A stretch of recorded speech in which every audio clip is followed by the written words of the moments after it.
देखिए, चंपत जी के बारे में जब भी ये सवाल खड़े होते हैं तो मैं तो असहज हो जाती हूँ। कभी कभी ऐसा होता है कि चंदन के वृक्ष पे भी सर्प लिपटे होते हैं। प्राणों को न्यौछावर किया गया रामलला के लिए। देखिए, चंपत जी के बारे में जब भी ये सवाल खड़े होते हैं तो मैं तो असहज हो जाती हूँ, क्योंकि उनकी निष्ठा, उनका समर्पण हम लोगों ने लंबे काल तक देखा है, उनके परिश्रम को भी देखा है।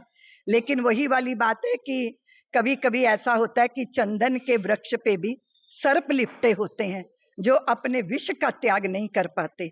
आसपास वाले लोगों ने इस तरह का दुराचरण किया कि एक ऐसे व्यक्ति को भी प्रश्नों के कटघरे में आज हम खड़ा देख रहे हैं, जो देख के अच्छा नहीं लग रहा।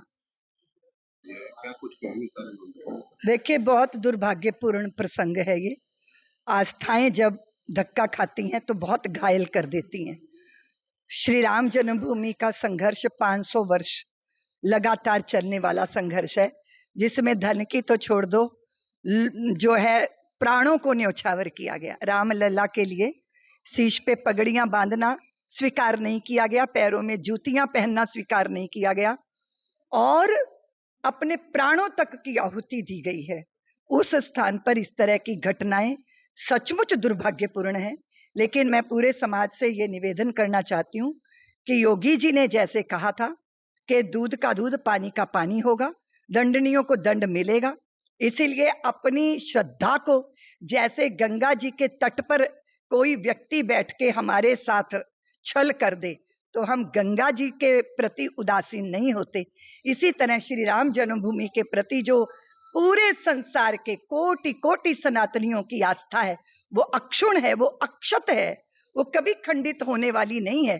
लेकिन इस तरह की दुर्घटनाएं नहीं होनी चाहिए, क्योंकि जब कोई अपनी बहुत परिश्रम की कमाई में से कुछ प्रभु के लिए अर्पित करता है तो उसका भाव भगवान के लिए अर्पित करने का होता है। इस आस्था और इस विश्वास को तोड़ने वाले बहुत बड़ा महापाप करते हैं।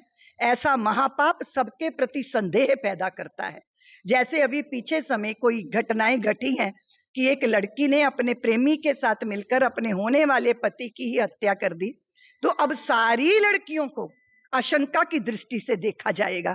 जैसे कोई धर्म का भेष धारण किए व्यक्ति दुराचरण करता है तो सभी भगवाधारी या धर्म के भेष धारण करने वाले को संशय की दृष्टि से देखा जाता है। तो ऐसे संदेह पैदा कर देना, विश्वास तोड़ देना, ये बहुत बड़ा महापाप है। ऐसे दंडनियों को दंड मिलना ही चाहिए। तो मैं पूरे समाज से निवेदन करूंगी कि श्री राम लला जो भव्य मंदिर में विराजे हैं, वो अपने भक्तों की प्रतीक्षा सदैव करते हैं और उनके प्रति हमारी निष्काम भक्ति अहिर्निश इसी तरह प्रवाहित होती रहेगी। भक्तों के मेलों यूं ही लगते रहेंगे, ऐसी मेरी आशा है।